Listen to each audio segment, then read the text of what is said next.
Chapter 2, I cried and screamed and will cry no more. Borrowing a girl's lap, letting her caress my head, and falling into a peaceful sleep. By itself you'd think it was awesome, but man, Subaru said things like that over and over, red to the tips of his ears as he plucked a bit of hair from his head. He thought back to the scene several hours before, when he'd spectacularly laid bare his soul. So I was a big crybaby in front of my sweetheart, fell asleep with tears on my face and a runny nose. Plus, I had her lap to myself for hours on end. This is like a humiliation game. He thought back to the sensation of Amelia's knees, as well as the price they had paid to convey it to him. The spectacle had left Amelia's skirt all a mess from his runny nose. No matter what problems Subaru had been going through, this was inexcusable, even if just from a hygienic view. Still, Amelia hadn't rocked him awake in all that time, nor did she hold it against Subaru as he earnestly apologized for dirtying her clothes. That's fine if it makes you feel a little better. Besides, you really don't understand, Subaru. It's more satisfying for the other person to hear a single thank you than a dozen apologies. I don't want you to apologize for something I wanted to offer you, so there. The way she pressed a finger to his apologizing lips and winked at him would bowl over any man. Indeed, Subaru bowled over right on the spot. Now that Subaru knew he loved her, everything she said and did, that included, seemed covered in glitter and gloss. Amelia headed off to change clothes in her room. Subaru kept wandering around the mansion in a dreamy state for a little while before finally regaining his senses and clutching his head at what he'd done. Oh man, I've totally done it now. Amelia's the one I didn't want to look weak in front of. Is there anything more embarrassing I could have done? I seriously can't look her in the eye now. Is that what a person says when entering someone's room late at night, I wonder? The way Subaru pressed the middle of his thigh against the stool and writhed around it put the girl in the dress Beatrice in a particularly bad mood, bringing a dreadful scowl over her adorable face. After parting ways with Amelia, Subaru had it in his head that he couldn't let anyone else see him, so his feet carried him to the archive of forbidden books, and thus beyond anyone's reach. Though, he liked tweaking the nose of the girl in charge of it, too. Don't say that, Biko. We're friends, right? What kind of relationship do you think? Wait, what did you call me just now, I wonder? Beatrice raised an eyebrow with a twitch of her cheek when Subaru clapped his hands. Biko. I think nicknames are an indispensable way to show my friendship.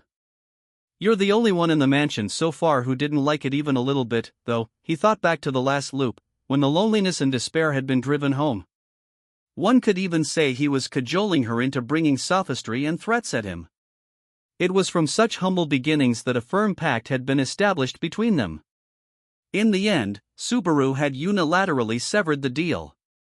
But Beatrice had exploited the vagueness of the details to continue to protect him. Even if Beatrice had forgotten, Subaru would never forget how he felt back then. So I don't care what you think of me, I'm going to call you Biko. It's the greatest sign of affection I can give you. That does not please me whatsoever. What is with that overbearing goodwill? Is it merely distasteful or completely disgusting, I wonder?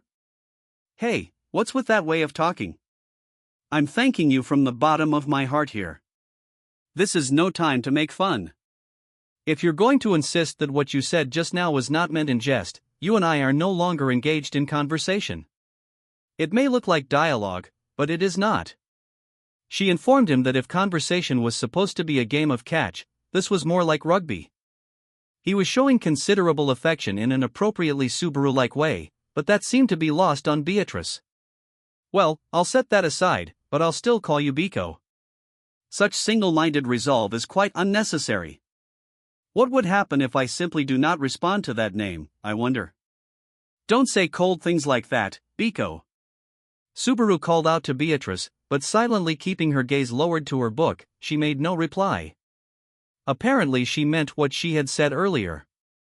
While Beatrice acted stubborn, Subaru grudgingly walked over and paced around the stool. What's wrong, Biko? You look glum, Biko. Are you all right, Biko? If there's something wrong, you can talk to me, Biko. What is it, Biko? We can do this, Biko. Biko. I have never seen anyone as annoying as you. What is with you, I wonder? Someone as thin-skinned as Beatrice was natural prey for someone born with a talent for getting on other people's nerves like Subaru. He pumped a fist, the corners of his lips twisting as Beatrice's shoulders shook in anger. Actually, I've got an admission to make. I'm backed into a corner and really need your help. He explained to the curly-haired girl the conclusion he'd formed after pathetically bawling his eyes out. While on Amelia's lap, all the ugly feelings and tears built up inside Subaru had come pouring out. What remained were Subaru's pure personal desires. He loved Amelia. He'd thought he loved her before, but now he truly knew what falling for someone meant. It was love at first sight. Just hearing her voice made his heart skip a beat.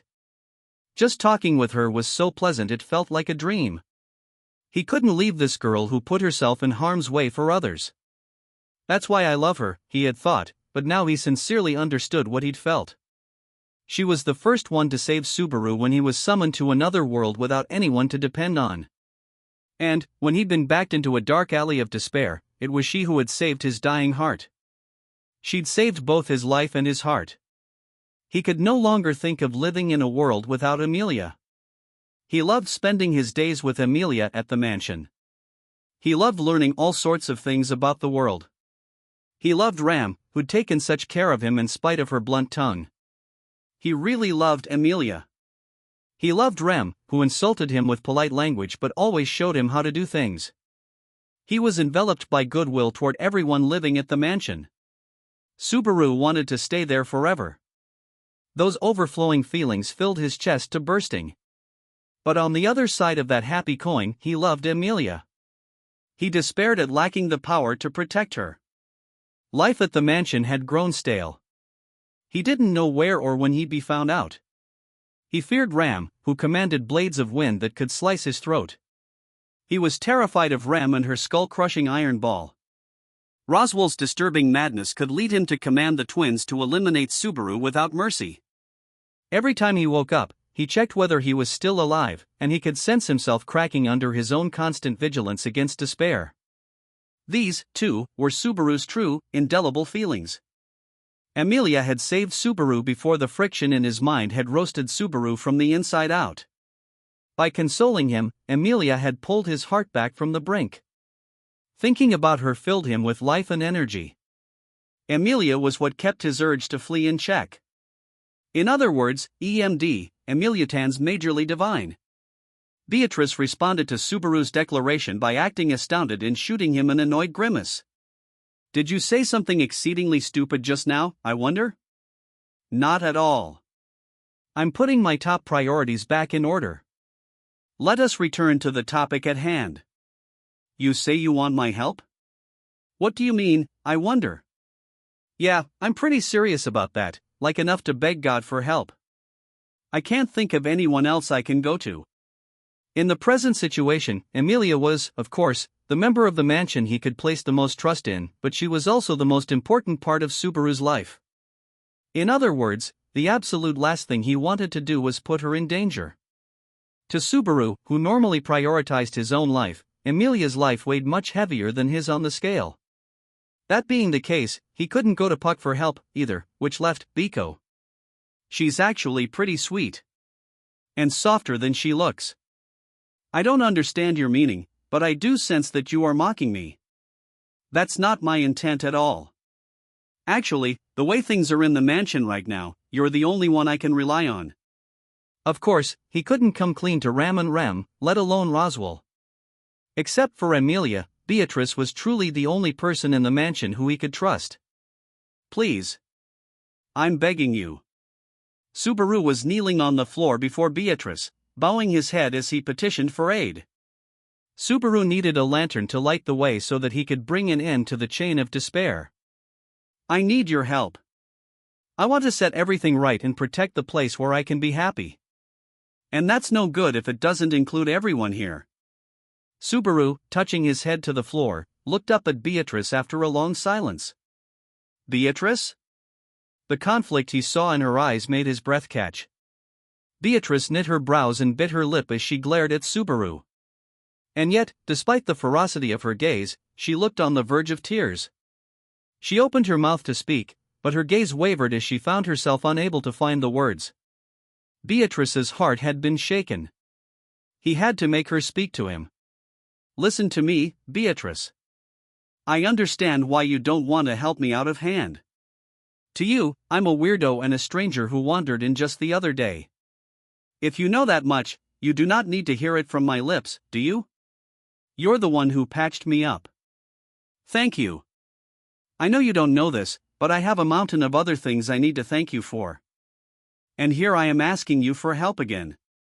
It's pretty pathetic. It's a miserable sight, really, but you're the only one I have. He laid out all his cards on the table. It was the lowest form of begging, pushy and self-centered, and with no regard for Beatrice's feelings whatsoever. With Subaru lowering his head in nothing but earnestness, wearing sincerity on his sleeve, Beatrice made a very typical snort.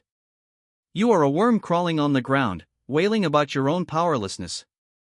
Do you have any pride at all, I wonder? I know what's important to me. I'll bow my head 10 times or 100 times and pound the floor if that's what it takes. He was too much of a weakling to obsess over petty pride. Subaru kept his head down as he continued to plead for her aid. He knew it was a cowardly way of doing things.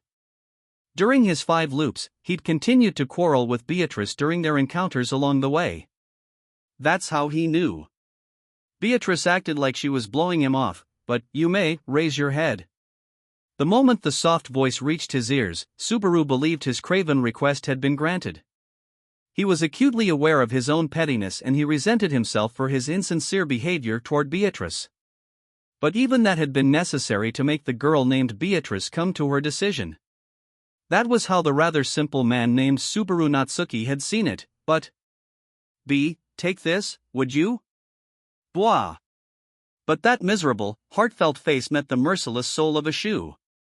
Subaru was still prostrate as his head alone lifted from the floor, with his formless sound of anguish echoing around the archive.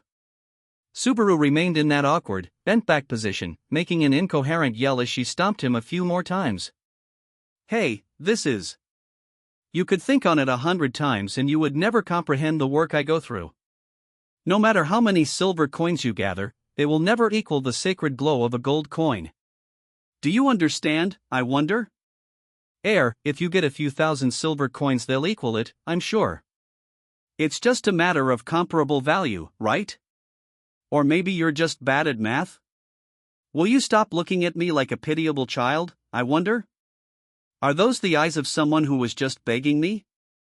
And so, Beatrice and Subaru resumed their bickering. It was a pointless battle that had begun for no particular reason, repeated several times across different worlds. As he continued his familiar banter with Beatrice, he thought on some level that the pathetic stubbornness inside him was pretty moronic. Alright, then, I'll play my trump card. If you cooperate with me, I'll give you a reward of equal value, you hear? Do you think the likes of me would be lured by any reward you can muster, I wonder? How about this? Because I saved Amelia at the capital, I get to borrow Puck. And Puck said if I want to swap that for something else, I only need to ask. You see what I'm getting at here? Beatrice's expression changed. Subaru smiled unpleasantly as he brought all his negotiation skills to bear. Now that it involved a reward, she agreed to reluctantly cooperate with Subaru. Subaru thought it was pretty silly to settle things by offering up Puck on a silver platter. He knew the little magic user would go for it, but still. It hadn't exactly been a warm and fuzzy process, but Subaru had finally managed to win Beatrice's cooperation. He'd repent of pushing things on to a little girl because of his own powerlessness after all the problems were cleared up. You want to know more about shamans? Subaru's cut-and-dry statement caused Beatrice to raise her shapely eyebrows with an air of disgust. His top priority was to deal with the menace of the shaman's attack on the mansion without a moment to lose. A large part of why he asked Beatrice for help was so that her magic could counter the deadly curses. Explaining as much as possible to Beatrice without getting to the heart of the matter was crucial for Subaru. I'll probably pay a price if I let too many cats out of the bag, so, when he tried to confess his return by death to Amelia, time had suddenly stopped all around Subaru as a black cloud took the shape of a hand and inflicted immense agony upon him. Subaru's silent screams and the torture of having his heart crushed had robbed him of any notions of easy defiance. As a result, Subaru was immensely wary of the black cloud, choosing his words very carefully as he continued to explain. I know there's such a thing as curses, but I don't know anything else beyond that they're different from magician and spirit stuff. I want to know more about them. It is rare for someone to ask about that. I wonder, does paying that bunch any heed get you anywhere? Like before, Beatrice's distaste toward even forming the word curse on her lips was considerable. Back then, he'd avoided pushing deeper into the matter, but that would not be the case this time. Curses are magic spells that exist only to cause trouble for other people and come from some country up north, right? Is it not sufficient to know that much, I wonder? Curses invade their targets like a disease, limiting their movements and robbing them of their pure life forces. A tradition in very poor taste. Normally I'd say it depends on how you use them, but looks like you can't use them except to hurt people, huh? Reason enough to call these curses. If curses were supernatural powers that existed to bring down others, the practice in his home world of putting needles into voodoo dolls probably counted. Well, not that he actually accepted the existence of the occult in that world. Subaru sat up more, thinking about the things Beatrice had mentioned in a grave tone of voice. So, let me ask this. How do you defend against a curse? It was pretty tough to aim a counterattack at the shaman without knowing his identity. Subaru's one advantage was knowing in advance that an attack would take place. Consequently, figuring out a way to stop the shaman's attack in its tracks was a wonderful idea, in theory. You do not. No means exist to defend against a curse once it is activated. Once activated, you are finished. Isn't that what a curse is, I wonder? Isn't there any kind of instant death resist? In a video game, you dealt with LVE death-type spells by casting instant death resist in advance. With the light at the end of the tunnel growing ever distant, Subaru pulled his hair, his brain on fire as it tried to come up with a new plan. He'd underestimated the situation. That reality sent Subaru's mind into free fall. However, that is limited to curses that have activated. Ha! The words spoken to Subaru a moment later made his eyes go wide. Beatrice grinned with what seemed to be great delight. She got me good, thought Subaru as the look on her face confirmed it. All he could do was open and close his mouth like a flounder in a mix of surprise and anger. Just as I said, there is no way to defend against a curse once it has been activated. However, an unactivated curse can be blocked. It simply requires a cleansing rite prior to activation, so anyone with the requisite skill would find removing it rather simple. I'll save getting angry for later. So, who can do that? In this mansion, there's me, and of course Pucky. Beyond that, Roswell and the three little girls do not have the requisite experience, so no. Oh, and of course you cannot. I know that one only too well. He'd gone through hell because of his lack of resistance, not once but twice. Subaru put aside his unpleasant memories as he raised a hand and asked Beatrice a question. So how would you know to use a rite before a curse activates? Powerful curses place a commensurate burden upon the body. Perhaps magic and curses share that in common? The side effects of a curse are considerable. Could I say that they are deeply flawed, I wonder? So, is there something you can do in advance to protect yourself? Subaru asked his question like he was hanging from a thread. In response, Beatrice closed her eyes for a while, licking her lips. Though it depends upon the specific details, there is an iron rule for curses. An iron rule? With bated breath, Subaru prodded Beatrice to continue from where she'd left off. And so she did. Physical contact with the target. An absolute prerequisite, I wonder. Subaru's brain spun round and round the instant that detail entered his skull. The caster of a curse needed to touch his target. In other words, both times Subaru had suffered from the effects of the curse, he had made physical contact with the shaman beforehand. That narrowed the possibilities to, if it's no one here at the mansion, then, it's gotta be the village. Subaru had walked to the village both times he'd undergone return by death from suffering the effects of witchcraft. When he thought about it more, he'd gone to the village midway through the fourth day both times. At the village, the shaman had performed the rite for the curse, and that curse activated that night at the mansion, resulting in his death. That had been the pattern. The shaman being at the village would explain why Rem had fallen prey to the curse during the last loop. That time, Subaru had never gone to the village, so Rem became the shaman's target instead.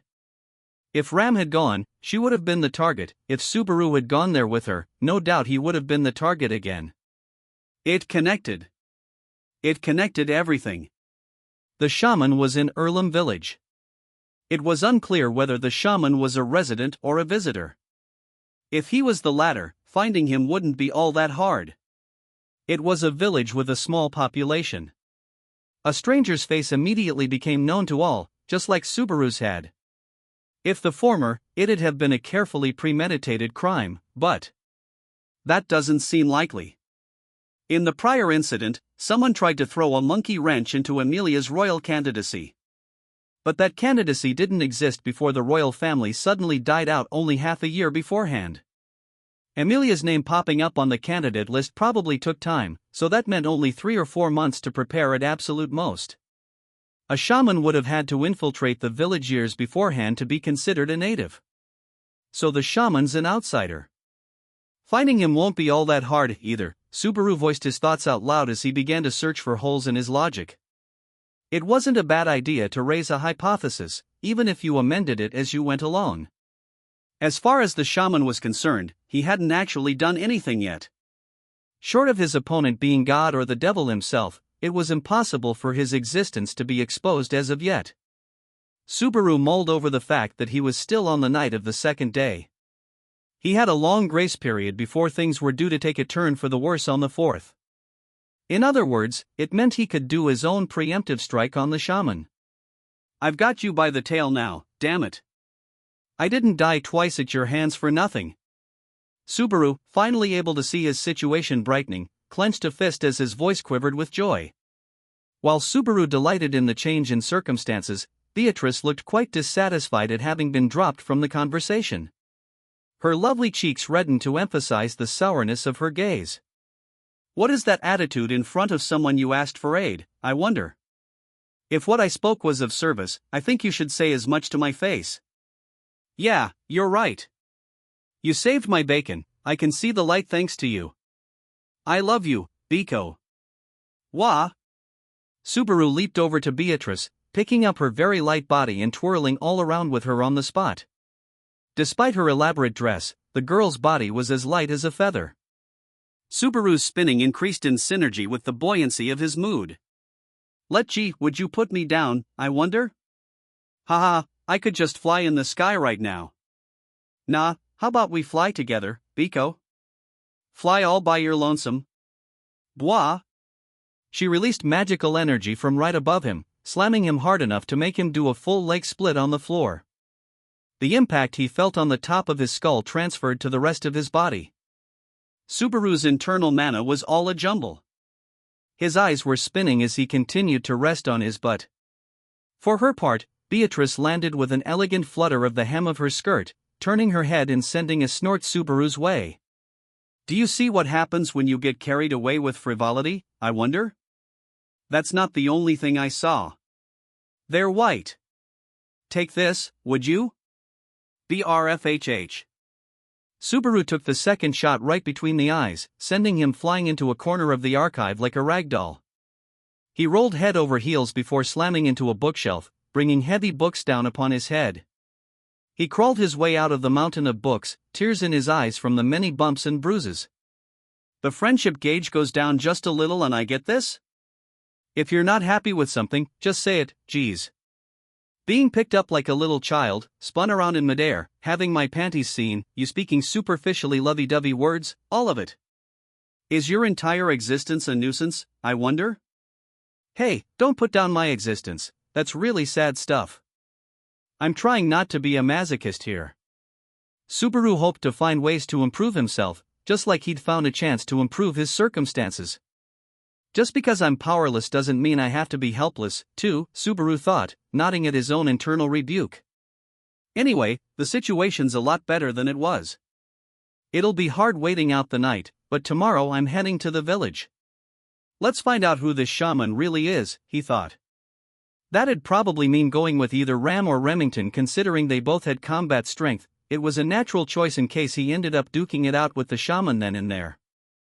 If he could get rid of the vile shaman and raise his friendship gauge with both girls in the process, that'd be the grand finale, bringing his first week at Roswell Manor to a successful conclusion. Now that I think back on it, I sure went through a lot. He knew it was speaking too soon, but it was a light at the end of the tunnel even so. Surely no one could blame Subaru for feeling that way. Shouldn't you be thinking of something else? He wondered. Looking up meant missing that which was right at his feet, didn't it? Subaru, a man of little nerve and much wariness, suddenly remembered.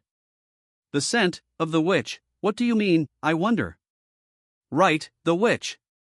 Rem mentioned her. You did, too, Biko. The moment the word witch formed on his lips, he remembered the various places he had encountered it. The witch was often treated as an abominable being by the residents of that world, but Subaru's only clue as to why was the broad outline given in the children's story, The Witch of Jealousy. That really bothered him all of a sudden. After all, the road traveled by Subaru Natsuki had been peppered by references to her. Subaru lifted up his face and looked at Beatrice, who was knitting her eyebrows. He wasn't sure she'd even answer the question he was about to ask. It was grave enough that Ram had refused to answer it entirely, while Rem had used it as one of her justifications for attacking him. He felt that even Amelia strongly resisted the topic. Biko, you know about the witch, right? The reply didn't come immediately.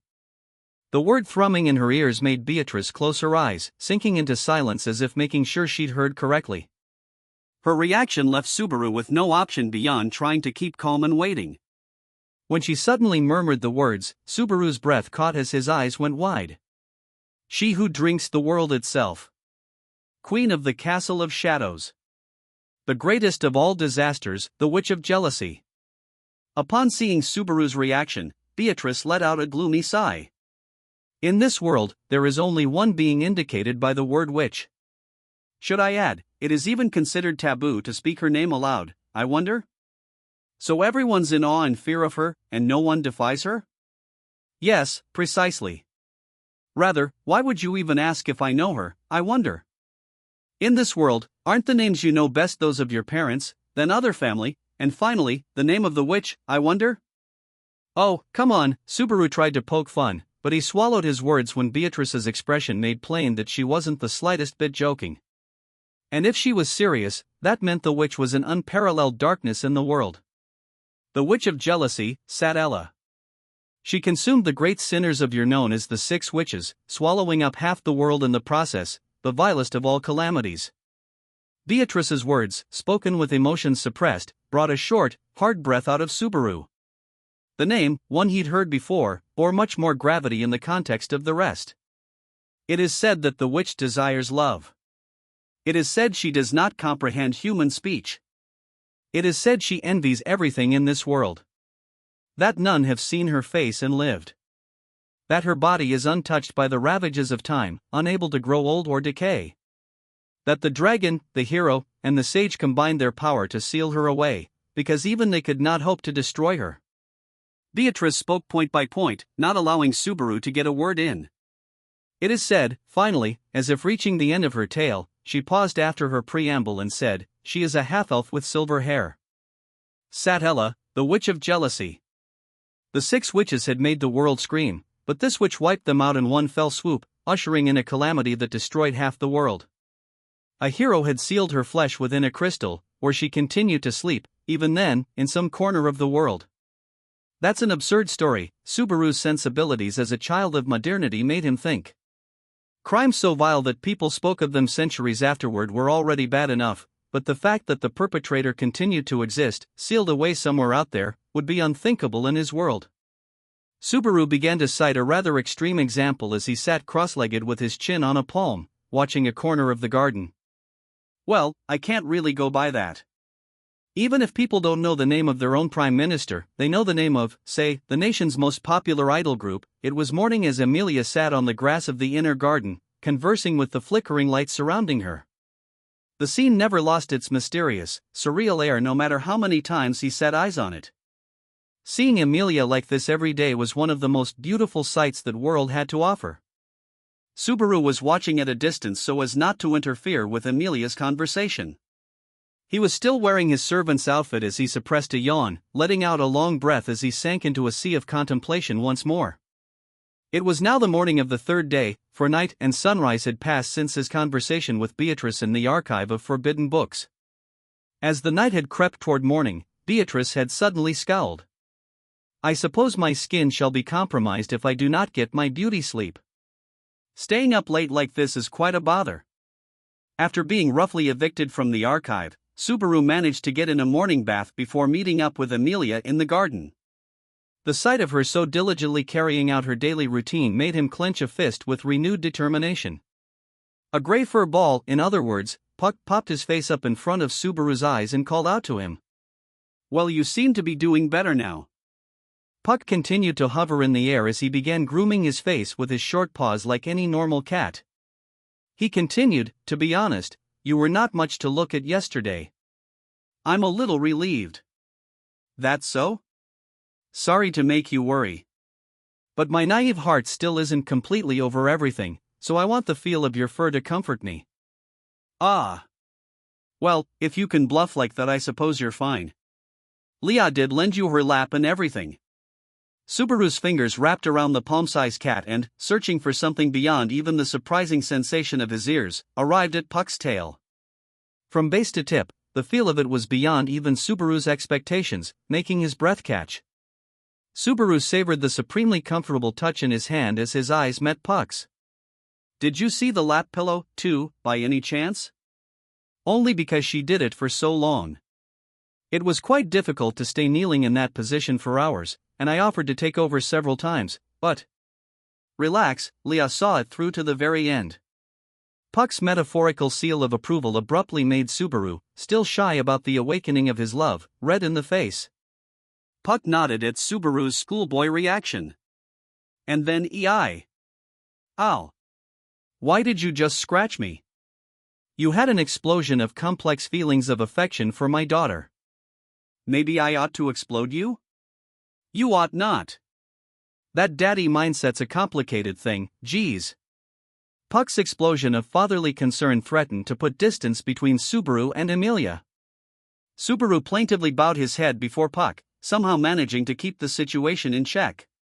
When this process was finished and he glanced back at Amelia, he saw that she seemed to still be immersed in conversation with the spirits, never noticing the comedy routine between man and beast that had ruptured the calm of the morning.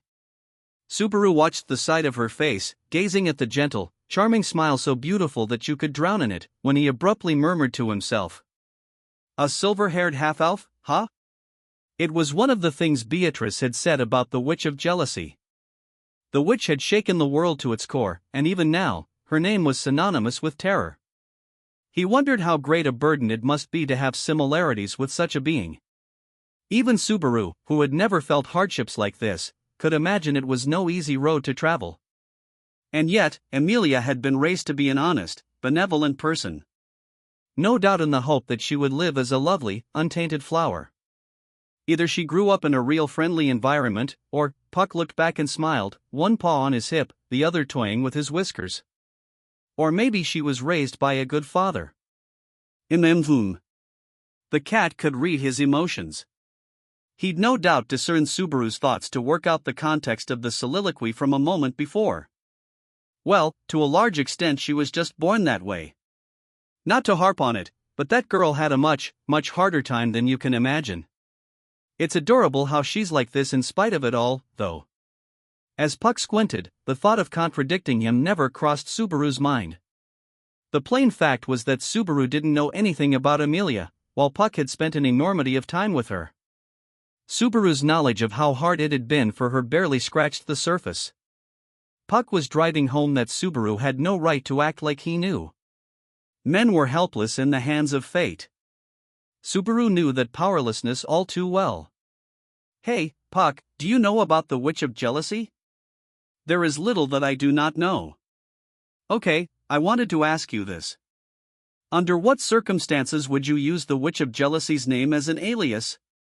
"Wait, alias doesn't sound very nice, it's more like borrowing the Witch of Jealousy's name temporarily. The back of his mind recalled an occurrence in the midst of the loop in the royal capital on the first day of his summons. In the very first loop, Emilia had called herself Satella to Subaru, who knew nothing at all at that point. Subaru had vaguely guessed what she must have been thinking, but he wanted a second opinion on the matter. There was no one better than the person who knew Emilia best. Not knowing Subaru's intentions, Puck swayed his tail and inclined his head a bit. I think that would be a reckless thing to do.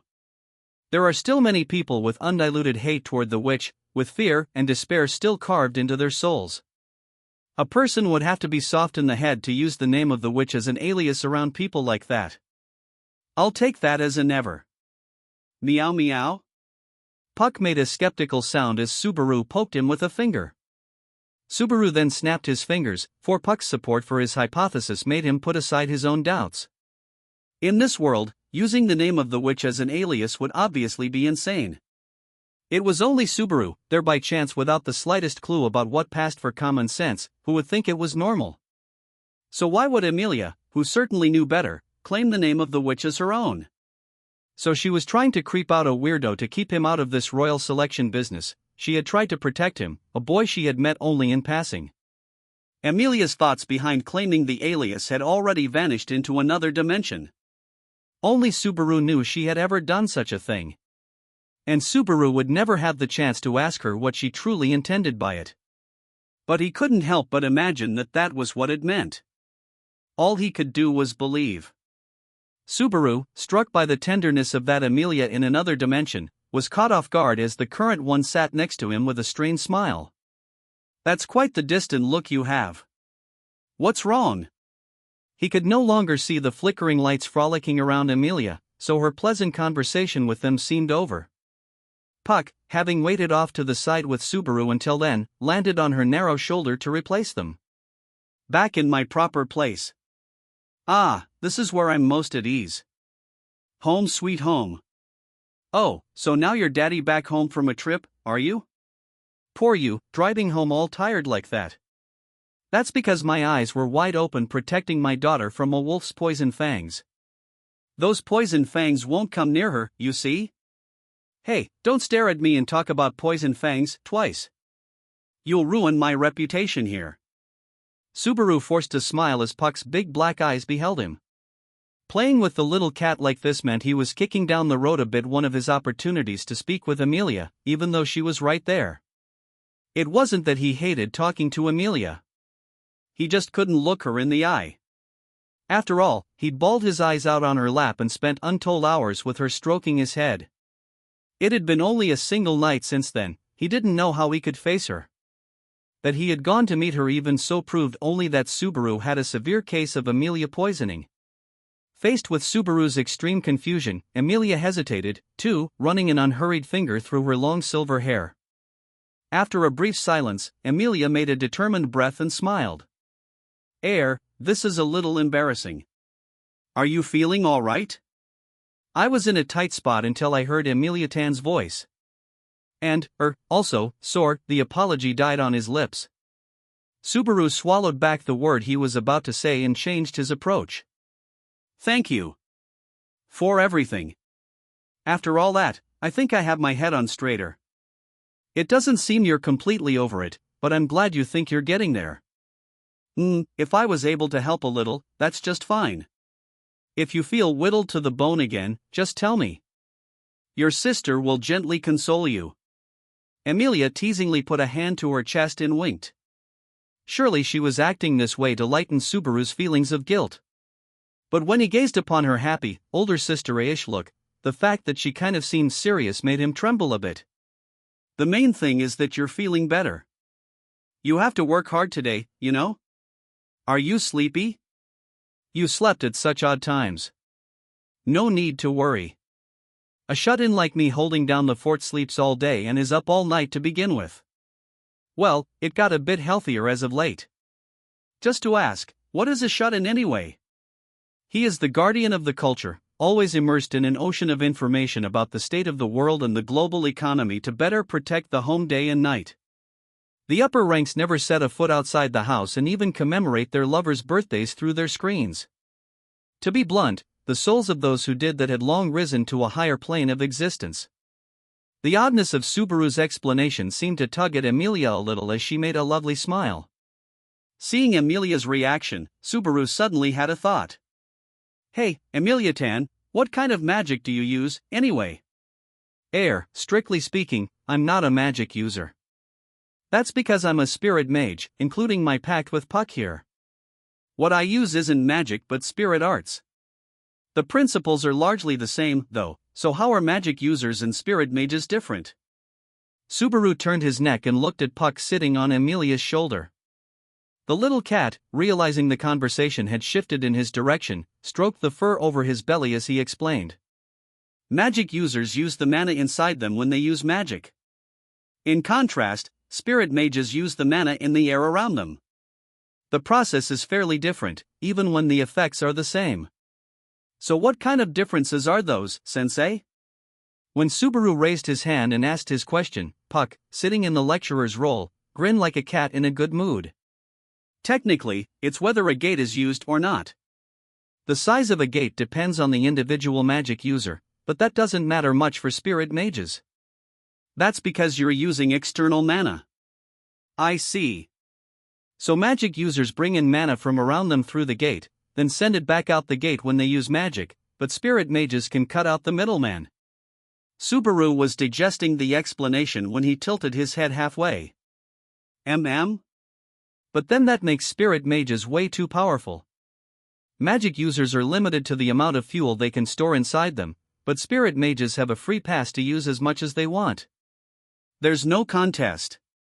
You understand quickly. But it isn't quite that convenient.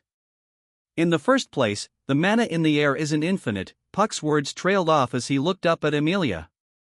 The girl nodded as she took over. And the strength of the spells a spirit mage can use is dependent on the spirit you formed a pact with.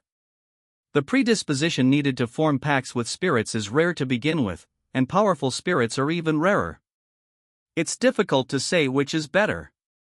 Subaru replied, but it must feel pretty good to get a pact with a strong spirit, right? You must really be hot stuff, Emilia-tan. Seems like Puck is hot stuff himself, though. Well, I can't really deny that I'm above average. Man, you just said that with a straight face, no hesitation at all rating yourself like that? Subaru thought his self-consciousness outclassed most, but Puck's bluntness was a level higher. No doubt it was the age difference. A greenhorn had seen many fewer years than Mr. Great Spirit. Though, judging from the rather merry, blushy smile the Great Spirit was making, maybe he wasn't as used to flattery as he pretended to be. Oh, by the way, what kind of spirit is Puck, anyway? He made ice come out at the loot seller's place, but, if my memory's right, there's no ice affinity to begin with. With the bath serving as a lecture hall, Roswell had explained to him that the 4 orthodox magical affinities were fire, water, wind, and earth. The annoying light and dark affinities rounded out the 6. It was not Puck, still making a blushy smile, but Emilia who replied to Subaru's question. My specialty is ice, but it's actually fire mana. Fire relates mainly to temperature, so cooling that which is hot is classified as part of fire, apparently. Huh, is that so? Magical logic. Magic, huh? Upon hearing Emilia's explanation, Subaru felt a fondness for magic bubble up within him. Having withdrawn momentarily, Puck twitched his ears as he looked at Subaru's face once again and nodded. By any chance, do you want to use magic? Can I? I mean, if I can. Super powerful stuff, like calling down a meteor shower and well, no. Fundamentals are important, both for magic and spirit arts. Magic is not something you can learn in a day. Subaru's hopes suddenly leaped up, only for Puck to smack them back down. Subaru wilted on the spot, then Puck twirled a whisker and added, but, if you simply want to experience it, we can do that. Meaning, what? Meaning, if you want to use magic, Leah and I just have to support you. We'll use the mana inside you to use magic through you. The magic we use from the atmosphere is different from the mana inside you, so the magic itself will come out of your gate. How about it? Emilia rebuked Puck for his invitation. Puck, wait. Don't make it sound so causal. It might be dangerous. However, Subaru's feelings were set in stone. Sorry, Emilia-tan. I'm super happy you're worried about me, but I'm gonna do it. Subaru gave Emilia a congenial smile, complete with a glint of his teeth and a thumbs up. Subaru's action, meant to drive away all unease and anxiety, made Emilia's eyes go wide. Why do you want to do it so much? That's obvious, so that I can live as the man I was born to be. Subaru clenched a fist as he made the manliest cry he could. To anyone born a man, ceasing to pursue your dreams was the same as death itself. Since arriving in another world, Subaru had never displayed as much courage as he had then and there. Besides, being able to use magic gave him one more option. Perhaps it would increase his chances of protecting Emilia and the others during the current loop. Faced with Subaru's strong spirit, Emilia shook her head, abandoning all thoughts of stopping him. If you think it's getting dangerous, you will stop right away, understand? And so, with that warning, she resolved to see Subaru's battle through. Subaru accepted Emilia's words of caution with a nice smile before turning back to Puck with bated breath. So what should I do first? Draw a magic circle? If you need a sacrifice, can I volunteer Biko? I'm happy you seem to be getting along better with Betty. Yes, first, how about I see what affinity you are, Subaru? That's the first step to knowing what kind of magic you can use. Subaru's expression, buoyant until that moment, instantly died when he heard Puck's suggestion. As Puck and Emilia blinked in surprise side by side, Subaru shook his head in robotic fashion. My affinity is probably fire. Why the sudden pauses? When Emilia asked, Subaru simply lowered his eyes. He didn't want to remember any further. But Puck leaped off Emilia's shoulder and hovered in front of Subaru's face as he stretched his tail. All right, let's check. Mayan. I know the weirdo nobleman did the same thing, but isn't that, like, overkill? The tip of Puck's long tail swished across Subaru's forehead as his mouth made the accompanying sound effects. Subaru wallowed in apprehension as he awaited the scan's verdict. Wait, I should think positively about this. Thinking back on it, Roswell's behavior was unnatural, wasn't it? Right, he was jealous of the hidden magical talent within me. Yeah, it was jealousy. That's why he tried to convince me to just give up. Wow, this is rare. Your affinity's pure dark. Farewell, my magic-using life. Subaru wailed at crossing into another dimension only to be blacklisted by someone else. His glittering future was now closed, with the curtain rising on Subaru's life as nothing more than a debuffer. So all I need to do is practice saying, I've turned their defense to paper. Go, now. You have no talent at all, either. Your gate's small, at least the number is kind of okay.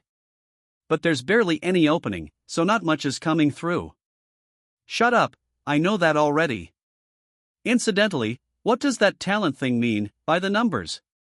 If you spend 20 years in daily training, you might become a high-end second-rate magic user. So I devote half my life and still come up short of top tier. I think I'd better give up now. Emilia finally wore an exasperated look when she heard Subaru hold back tears as he gave up on his dream. But it couldn't be helped. Yes, effort and trying your best were words prominently featured in Subaru's lexicon, but whether to give up on a man's impossible dream or not was a different subject. I just want to try the magic demonstration. What do I have to do? Since it's dark affinity, Leah can't handle it. How about something simple, like Shamak? A magic smokescreen? I've never seen it myself, Emilia replied. Apparently, it was something of such a trivial level that she'd never encountered it professionally. The two continued their magic talk while leaving Subaru aside as he sank into deeper despair about his tiny skill tree. It's not fair you're in a world all by yourselves. I mean, we're talking about my magic, right? I mean, can I actually use that Shamak thing? That's kind of important here. Good point. Unknown magic is a scary thing. Alright, this is Shamak. Puck, nodding in concession that Subaru had a point, made a brief incantation and waved a paw. The next moment, Subaru's vision was shrouded in darkness. Instantly, the scene before his eyes was buried in pitch black. Startled, he abruptly raised his voice, but the sound never reached his ears. The profound darkness had cut off his vision from everything outside him. A shiver went up his spine at being severed from the outside world. There, all done. When Subaru heard the clap of hands, he realized that he had returned to reality. Seeing Emilia in front of him when his sight returned put him at ease. That was just a moment, but he broke out in such a sweat. "Subaru, are you all right? Do you want me to hold your hand?" I am all right. I just lost my senses for a moment." "Ah, I lost my chance to hold your hand." While making his typically flippant comment, Subaru touched his own eyelids to make sure nothing had changed there. "So that's a shamak, huh? It's simple, but it's pretty strong stuff, isn't it?" "Not at all. Anyone but a lower-grade opponent can brush it off with skill, and it can't be maintained for long. Although I could cast it on the likes of you so that you'd spend your entire life in darkness, that's a scary thought. I'd go crazy if I had to live one day like that, let alone the rest of my life." Subaru made a strained smile. He quietly hid his trembling fists behind him. He didn't want to convey how the feeling of being momentarily cut off from the world had filled his entire body with terror. The instant he thought that he was alone in the world, with no one on his side, the sheer loneliness made Subaru's heart quake. "I'm pathetic." He bit the thought down and smiled to conceal his inner turmoil. "Anyway, whether it's any use or not, I can use that magic, too, right? I want to try that right away." "I want to, but, That's fine. I'll assist you. Leah, if his mana runs wild, it might blow up, so please move back. I don't want to get your clothes dirty." "It's not like that's gonna happen, right? That's, like, a super rare case that basically never happens, right?" Puck smiled in silence. Emilia made a slightly sad face, counseling, "Don't be reckless, okay," as she really did move away from him. The very outpouring of concern deepened his unease. Left in the lurch, Subaru was in an exceedingly uneasy position as events proceeded. Puck sat down on top of Subaru's black hair and adjusted the position of his tail. What a prickly and uncomfortable head to sit on. "Hey, it's not like I thought someone was going to sit on it someday. No one warned me to bring a cushion, but just, help yourself, okay? Nah, I'll be done and back to Leah's lovely hair in no time. So, ready to begin?" When prompted, Subaru hesitated for just a moment, but a smile quickly came over him as he nodded. He was on something of a knife's edge of unease, but he just couldn't deny his curiosity. Having received Subaru's assent, Puck made a large nod of his own. Then, Subaru suddenly felt his entire body get hot. He felt something besides blood running through his veins. No doubt it was the formless gush of mana stirring inside him. He could tell that the energy inside his body was moving in accordance with Puck's hand. "Subaru, try to picture it in your mind. Move the mana inside your body, flowing through me, by your own will. Push a portion of it out of your body through your gate. Picture it as a black cloud. Picture. Trust me, daydreaming is totally my thing." Subtly distorting Puck's advice, Subaru tried to picture where the energy wriggling inside his body was supposed to go. He tried to picture the gate, the doorway at the center of his body. He pictured himself carefully opening a heavy door to make the energy inside flow out. Once outside, Subaru would generate the phenomenon by his own will right around the last part. Puck murmured abruptly, "This isn't good." All of a sudden, the gate. Subaru didn't even have time to ask, "The gate what?" The next moment, Emilia cried out, "Are you too?" A few seconds later, a black cloud spewed out with explosive force, shrouding the corner of the inner garden of Roswell Manor. He didn't blow up, but the result was a spectacular failure nonetheless. "If I must make a conclusion, your control of your gate is too weak, so you shouldn't push it, Subaru. You see me like this and that's the first thing you say, damn it?" Puck slapped his head and stuck out his tongue. Tee-hee-hee. "That's not cute, you know." Subaru shouted at Puck as his whole body soaked up the sensation of the lawn. Lying atop the grass, Subaru felt his breaths were labored, his whole body felt unusually languid. He was as sluggish as if he had a high fever. His limbs seemed to lack the will to move. He'd felt something like this before. Back on what was, in a true sense, his first day at the mansion, he'd felt the same sluggishness after Beatrice drained his mana. That was to say, Subaru was completely out of gas at that moment. Emilia interrupted. For better or worse, Subaru simply isn't used to using his gate. That's why it ignored the user's will and everything inside flew right out. So I didn't close the lid right. What am I, soy sauce? He managed to voice his resentment, but the depletion of his strength was nothing to laugh at. He wanted to at least manage to get up, but he couldn't put any energy into his limbs or the rest of his body. Subaru was still stuck lying on the ground when Emilia, kneeling beside him, met his gaze. You mustn't move. You're all out of internal mana, so behave yourself. Maybe you should take today off work, too. That's really bad. Emilia was scolding him like a misbehaving child when Subaru raised his voice out of the blue.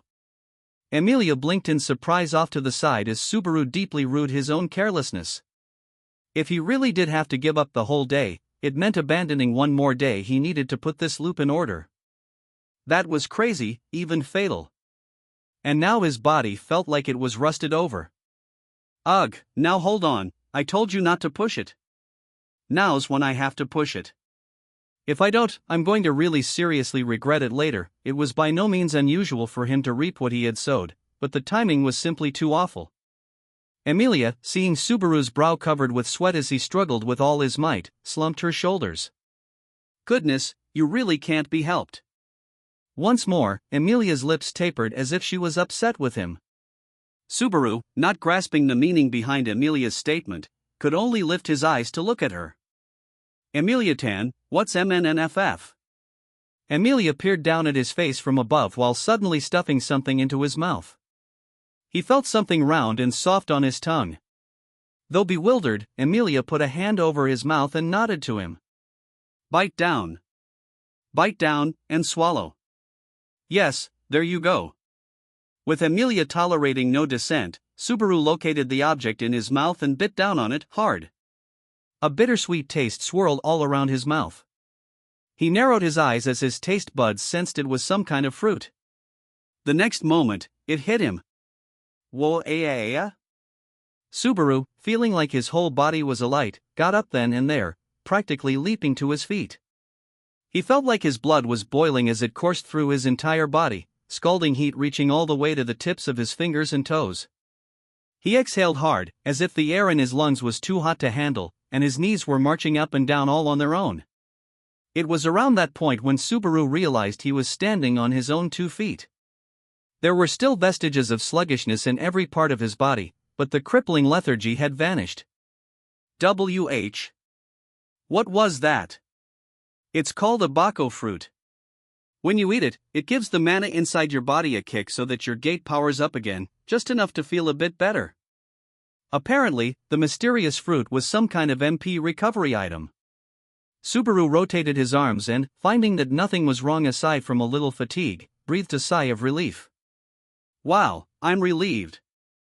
I'd never forgive myself if I got another bad END on account of that. Thanks, Emilia-tan. I don't have many of them, and it's not good for the body, so I didn't really want to use it. You weren't bluffing there, were you?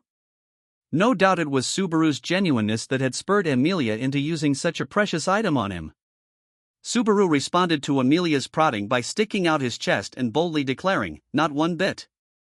I won't let you regret this. Then he immediately wiped all the sweat off his brow. But man, I was an idiot there.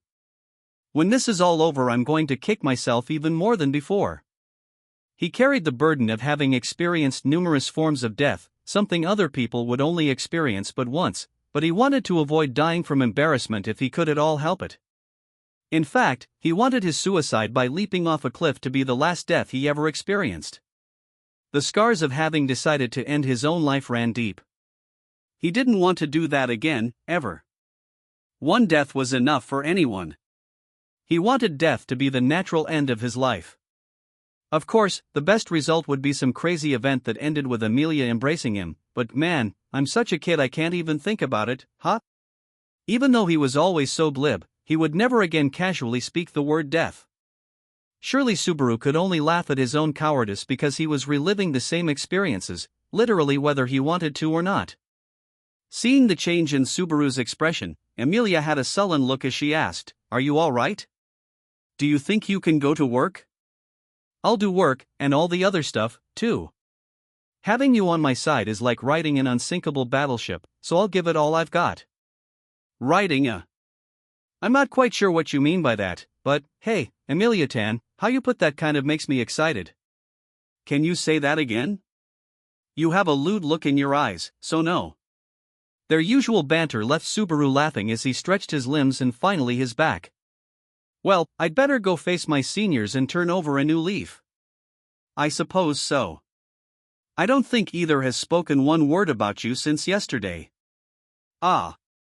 Subaru stretched his back as his hips made their own dull creak. Sister. The lout known as Subaru has come. Remington. The wage thief named Barusu has appeared. I'm very sorry about yesterday. Please forgive me." Subaru sought forgiveness, bowing his head low in an earnest apology. He felt like he'd done nothing but bow his head for half an entire day. He'd accounted for everyone at the mansion except Roswell, meaning the entirety of the female population. "I'm back to a rout with all the girls looking down on me again. I've got some deep karma here. Sister.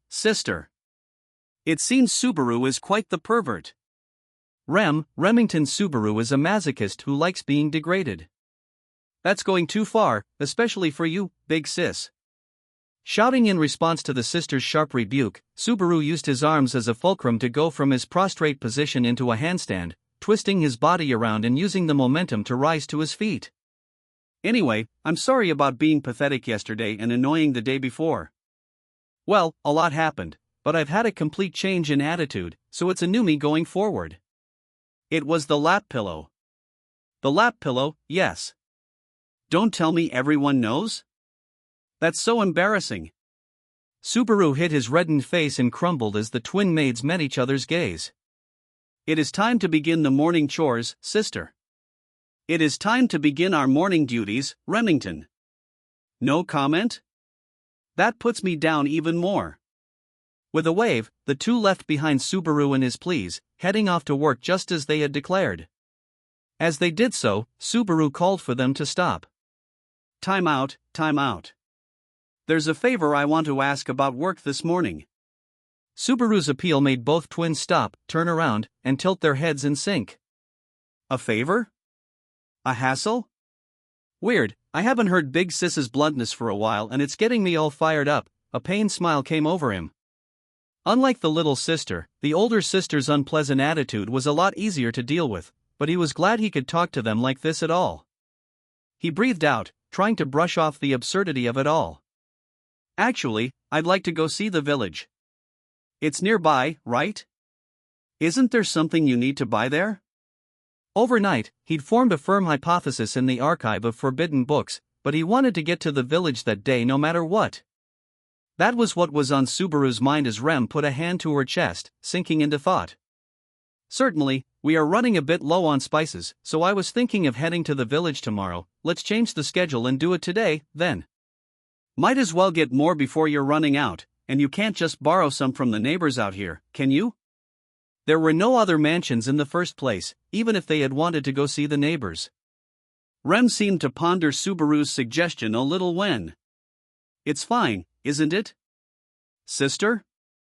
In contrast to the little sister's pondering, the older sister stroked her own pink hair with a look of indifference. "We have to buy them either way, and there are no other pressing matters. It is the perfect opportunity to employ Barusu as a mule. I was in bed with a gut wound just 3 days ago, so take it easy, okay?" Subaru had hoped for some warmth from the merciless Ram, but her cover fire still made him tilt his mind's inner head a bit. He'd thought so, but this was vivid proof that the twin maids were not united in their opinions. He remembered how, in the loop before last, Rem's coming to kill him had been on Rem's own judgment.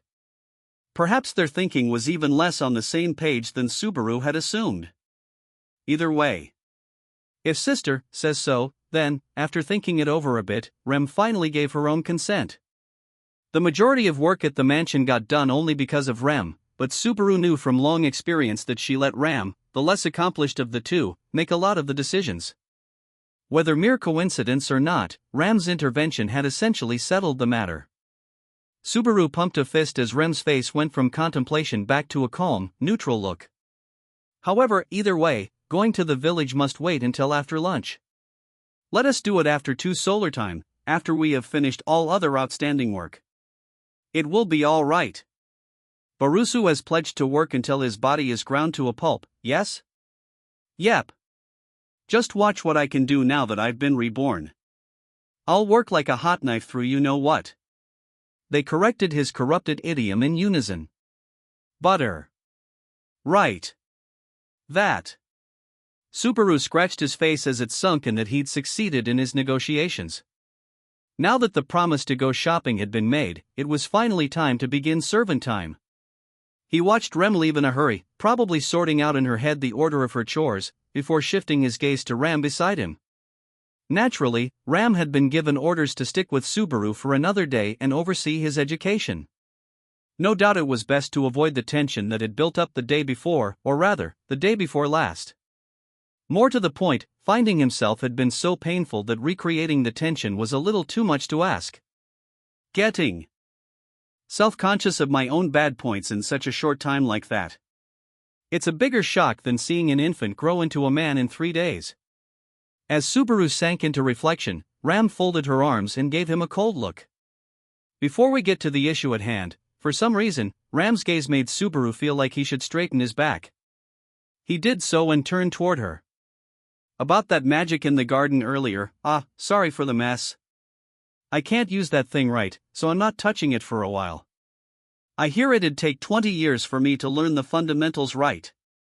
A mess it may have been, but do not provoke Rem too much. Not understanding what Ram meant, a virtual question mark came over Subaru's face. Ram watched Subaru's inquisitive look before making a belated umph. Rem was quite disturbed by the magic that covered a corner of the garden as well as Lady Emilia. You should be dancing for me and thanks for stopping her, Barusu. Yeah, you're right. In his shock at the failure of his magic, Subaru hadn't noticed, but a third party was unlikely to see that situation as a mere failed spell. He was truly grateful that Ram hadn't jumped the gun. On the other hand, he was aghast at Rem's willingness to make a snap judgment on the spot. Oh man, I was way too careless. I have to think ahead more after 4 continues. What are you mumbling about? If we do not get to work soon, both breakfast and dinner shall run late. Oh, I was just thinking about the shopping in the afternoon. Which one of you will be going with me? Under the circumstances, going with Rem would be a heavy weight on his mind. Either way, though, it made practical sense for Rem to be the one to go with him to the village. Subaru figured that he'd be going shopping with Rem, just like he had on 2 previous occasions. However, what nonsense are you speaking? Subaru inclined his head. For once, Ram's neutral expression broke into a smile, an extremely cold, malicious, devilish smile. You shall go with both of us. You will have a lovely flower on each arm, Barusu. That would be nice, as long as the flowers aren't poisonous. Subaru, now aware that the negotiations had gone a little too well, covered his face with a palm, looked up to the heavens, and groaned.